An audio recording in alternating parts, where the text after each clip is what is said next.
For people of all ages, social media can cause individuals to have a negative body image and even eating disorders.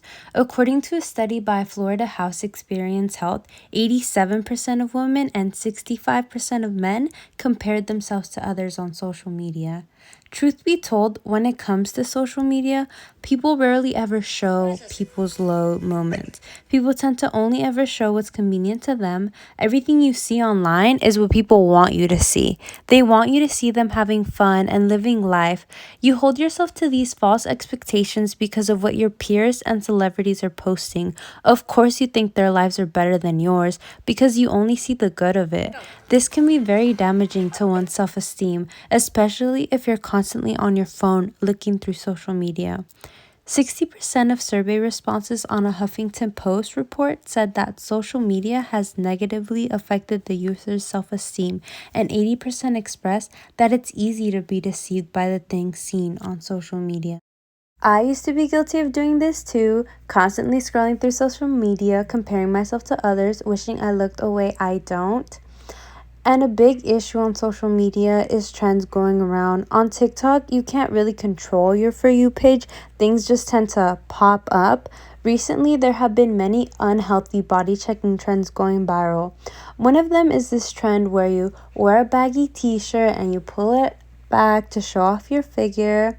And many people doing this trend tend to have an hourglass figure. Another trend is people using belts around their waist and tightening it as tight as possible to make their waist look snatched. To an audio saying nobody wants a waist over 9 inches, trends like these can be very damaging to one's self-esteem, and it does not help with self-body image issues. I can't help but remember the times when people felt the need to comment on my body, like when I was 10 in elementary school. Oh my god, you guys know what would be fun? If we were like cheerleaders. We could like do a whole like choreography and stuff like that, and then like we could cheer for like the games or something. And then we get like uniforms. Oh my god, that would be fun. I want to be a cheerleader. I want to be a cheerleader too. My grandma knows how to sew, so she could like make us outfits and stuff like that. But we have to measure ourselves because we have to know like what size we are. But how are we gonna measure ourselves? We don't have measuring tape. Oh, it's fine. I can measure us. Like I'm like this. Let's see you. Okay, and then you and then yeah. Okay, so we're like the same size, so ours are probably gonna be like the same, but you're a little bigger than us, so yours is probably gonna have to be a little bigger, but that's fine. And then like her grandma can make it and stuff like that, and then like all we have to do is practice and stuff like that, and we're good. And you're probably gonna have to be at the bottom because you are a little bigger than us, so then we'll be at the top. Why'd you make your hand bigger for me? You literally went like this, literally all the same size. I don't. No, I didn't. Like, you're just saying that because you don't want to look how you do. But there's nothing wrong with that. Like, just because you're a little bigger than us doesn't mean anything. Like, it's nothing wrong. Like, you're just overreacting. Like, I didn't do anything. Like, I'm sorry. Like, that's just how it is. Remembering that, I just can't help but think, what the fuck? Why did I let this little girl gaslight me into thinking I look like something I didn't? And why did I just accept it and not say anything? I can tell you the answer to that. Low self-esteem. I also remember the times my family thought it was okay to comment on my body, and no matter what, they were never satisfied. Oh my god, Edenia, are you really gonna eat all that?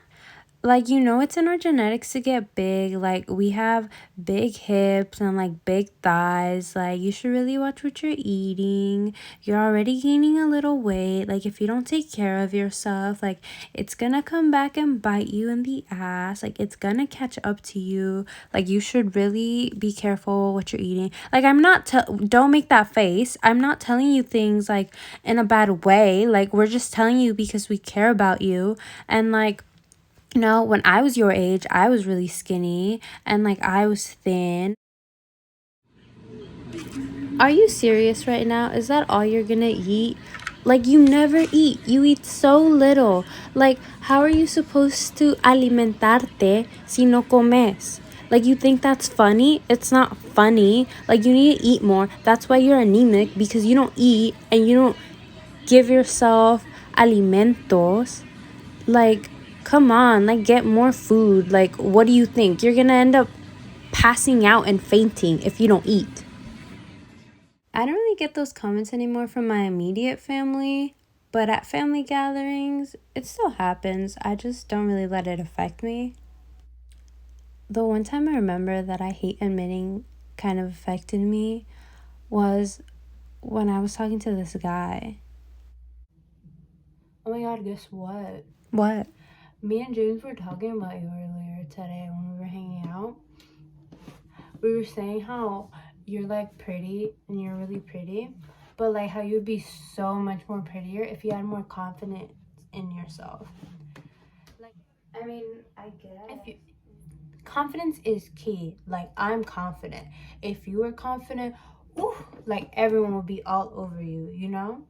Like, so, the other day, you know, when me and James went to his girlfriend's for her graduation, her friend was all over me and she was trying to get at me, and James was like, bro, Adenia's not here, like she's not gonna know, like who's gonna tell her? Nobody here knows her besides me.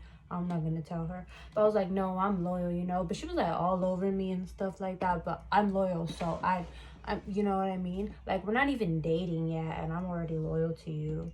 So like, you don't even gotta worry about. At the time, I didn't think anything of it. I was just like, I do need to be more confident in myself, because I would always look at myself in the mirror and hate the person I was. I didn't like anything about myself, and I would always make myself feel bad. And at first I thought I was overreacting, but I don't think I was, because it did hurt my feelings. And the fact that he was talking to his friend about me, it's just kind of messed up. And also the fact that he always had to constantly bring up the fact that he could get girls and that he was good looking and stuff like that, but he chose me. I don't really think that's a flex, because you're basically saying to me, like, oh yeah, like I get so many girls, da, da, da, but I'm still with you, so don't worry about it. That situationship taught me a lot in life, and I hate to admit it, but when I finally I don't hate to admit that I had cut ties with him, but I hate to admit that he affected me this much. That when I finally cut ties with him, I started to focus on myself, and I'm now at a point that I never really thought I would be at. I've learned a lot about myself, and I've learned to love myself and my body and to stop comparing myself to others, because it's not healthy and we're all different and we've all been given one body, and there's no point in treating it so awfully. I no longer feel this hatred towards myself that I once did, and it's not a change that happens from one day to another. It takes time and it takes patience. One time, my friend jokingly said to me that I hype myself up too much, but of course, I'm gonna hype myself up, especially when I spent years hating myself for things beyond my control. People are going to criticize you regardless, but once you find that happiness within yourself, it kind of doesn't really affect you anymore, or at least it doesn't really affect me anymore.